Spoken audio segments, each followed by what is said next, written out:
Dear students, hope that all of you are keeping well by the grace of Almighty. We're doing our class on pronoun reference, especially solved class. In our previous class, we solved pronoun reference, and today we're going to solve another one. So let's start. প্রিয় শিক্ষার্থীরা, তোমরা জানো আমরা pronoun রেফারেন্সের solve class নিচ্ছি। আমাদের পূর্ববর্তী ক্লাসে আমরা একটি প্রশ্ন সমাধান করেছিলাম। আজকে আমরা আরও একটি প্রশ্ন সমাধান করব। তোমরা দেখতে পাচ্ছ প্রশ্ন। আমি তোমাদের বলতে চাই তোমরা ভিডিওটি পজ করো এবং এটি একবার পড়ে নাও। এটা তোমাদের বুঝতে সাহায্য করবে।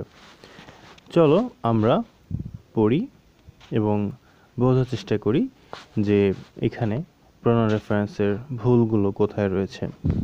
দেখো, প্রশ্নে আছে women are nowadays as important as men in society. Full stop. She constitute nearly half of our total population. So বলা হচ্ছে যে মহিলারা আমাদের সোসাইটিতে পুরুষের মতোই সমানভাবে গুরুত্বপূর্ণ। তারা আমাদের জনসংখ্যার অর্ধেক জনসংখ্যা পূর্ণ করে। No nation can make real progress keeping half of it in darkness. কোনো জাতি তাদের এই অর্ধেক পপুলেশনকে অন্ধকারে রেখে প্রকৃতভাবে উন্নতি করতে পারে না।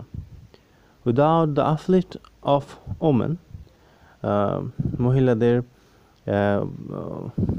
মহিলাদের উন্নতকরণ বা তাদেরকে শিক্ষা দীক্ষায় দীক্ষিতকরণ ছাড়া it is not at all possible. এটা একবারেই সম্ভব না। কি সম্ভব না? উন্নতি সম্ভব না। Again, without education, women cannot be uplifted. মহিলাদের শিক্ষা ছাড়া এই উন্নতিকরণ যে প্রক্রিয়া সেটি একদমই সম্ভব না। So, proper education should be given to her so that they can work hand in hand with them in all development programs. So, তাদেরকে সঠিক শিক্ষায় শিক্ষিত করতে হবে যেন তারা পুরুষদের সাথে হাতে হাত মিলিয়ে সকল প্রকার উন্নয়ন কর্মকাণ্ডে অংশগ্রহণ করতে পারে। এই ছিল আমাদের প্রশ্ন। আমরা প্রশ্নটি দেখলাম। এখন চলো আমরা সমস্যাগুলো খুঁজে বের করার চেষ্টা করি। দেখো, বলা হচ্ছে women are nowadays as important as men in society. এখানে কোনো সমস্যা আমরা দেখছি না। তারপরে খেয়াল করে দেখো, প্রশ্নে দেওয়া ছিল she constitute nearly half of our total population. এখানে she বলতে আসলে কাদের বোঝানো হচ্ছে? এই যে আমাদের অর্ধেক জনসংখ্যা, এই অর্ধেক জনসংখ্যা কি একটা মাত্র মেয়ে বা একটা মাত্র মহিলা দ্বারা গঠিত? না, অবশ্যই না। এই আমাদের পপুলেশন হচ্ছে অর্ধেক নারী দ্বারা গঠিত। সো আমাদের এখানে she ব্যবহারটা ভুল রয়েছে। সো এটা সঠিক ব্যবহার হবে they constitute nearly half of our total population. First stop. তারপরে আছে দেখো, no nation can make real progress keeping half of it in darkness. এখানে বলা হচ্ছে কোনো জাতি প্রকৃতভাবে উন্নতি করতে পারে না তার অর্ধেক জনসংখ্যাকে অন্ধকারে রেখে। এখানে keeping half of it in darkness, এখানে ইট বলতে কি বোঝানো হয়েছে? ইট বলতে বোঝানো হয়েছে কিন্তু এই জনসংখ্যাকে। তাহলে আমরা এখানে যেটি করব সেটি হচ্ছে যে no nation can make real progress keeping half of its population in darkness. যেহেতু এখানে ইট দ্বারা ক্লিয়ার করা ছিল না আসলে কি বোঝানো হচ্ছে, সো পপুলেশন বা জনসংখ্যাকে বোঝানো হচ্ছে, তাই আমরা এখানে অ্যাড করব of its population in darkness. তাহলে এই প্রোনাউনের রেফারেন্সটি ক্লিয়ার হলো। আশা করি তোমরা বুঝতে পেরেছ। তারপরে দেখো, without the uplift of women it is not at all possible. মহিলাদের যে আধুনিকরণ, সেই আধুনিকরণের যে প্রসেস, সেই প্রসেসটা ছাড়া ইট is not at all possible, এটা একদমই সম্ভব না। কি সম্ভব না? অবশ্যই উন্নতি সম্ভব না। এখানে এই ইটটা ক্লিয়ার না, এখানে আমাদেরকে ক্লিয়ার করতে হবে এই প্রোনাউনের রেফারেন্সটা। এখানে খেয়াল করে দেখো, no nation can make real progress, এখানে প্রোগ্রেসটা কিন্তু অবজেক্টে রয়েছে।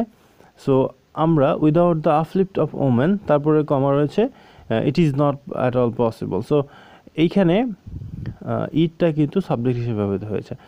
সো আমাদের যে সাবজেক্ট চেইনের একটা ব্যাপার রয়েছে, যেটা আমরা প্রোনাউন রেফারেন্সের প্রথম ক্লাসে বলেছিলাম, সেই সাবজেক্ট চেইনটি যদি আমরা ফলো করি তাহলে আমাদের এখানে উত্তরটি দাঁড়ায় কি? খেয়াল করো, without the uplift of women progress is not at all possible. So it দ্বারা বোঝানো হচ্ছে প্রোগ্রেস, এখানে প্রোগ্রেস অবজেক্টে ছিল, তাই আমরা এখানে সাবজেক্টে আবার নিয়ে আসলাম এটাকে। সো ইটটা ছিল প্রোগ্রেস, আমরা এখানে প্রোগ্রেস বসিয়ে প্রোনাউনের রেফারেন্সটি ক্লিয়ার করলাম। এরপরে দেখো ফুল স্টপ দিয়ে, again without education women cannot be uplifted. So এখানে ভালো করে দেখো, again without education women cannot be uplifted, এখানে কোনো সমস্যা নেই। তারপরে বলা হচ্ছে so proper education should be given to her so that they can work hand in hand with them in all development programs. এই সেন্টেন্সটিতে যদি খুব ভালোভাবে খেয়াল করো তাহলে দেখবে so proper education should be given to her, এখানে হার হবে না, এখানে একজন ব্যক্তিকে না, এই যে সমস্ত যে মহিলারা রয়েছে, নারী জাতি রয়েছে, তাদেরকে বোঝানো হচ্ছে। সো এখানে আমরা গিভেন টু হার এর জায়গায় দেম ব্যবহার করব, তাহলে এই প্রোনাউনের রেফারেন্সটি ক্লিয়ার হবে।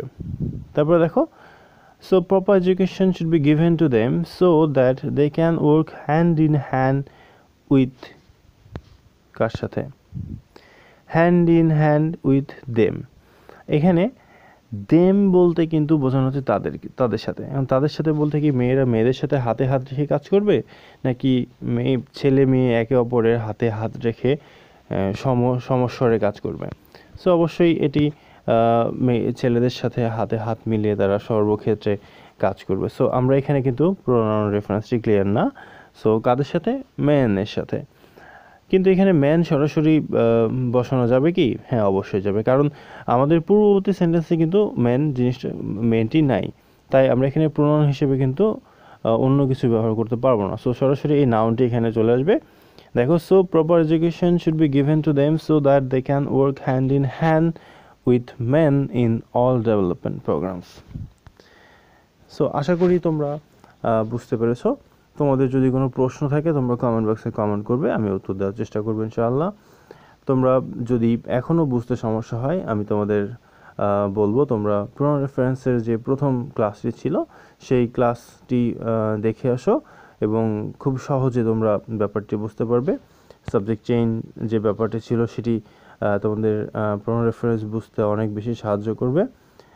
সো আমি আশা করি তোমরা সবাই খুব সহজেই বুঝেছো, এবং যদি তোমাদের কোনো প্রশ্ন থাকে তোমরা অবশ্যই কমেন্ট বক্সে কমেন্ট করবে, আমি উত্তর দেবো ইনশাল্লাহ। সবাই ভালো থাকবে, সুস্থ থাকবে, এবং সৃষ্টিকর্তার কাছে প্রার্থনা করবে আমরা সবাই যেন সুস্থ থাকি। আল্লাহ হাফেজ, আসসালামু আলাইকুম।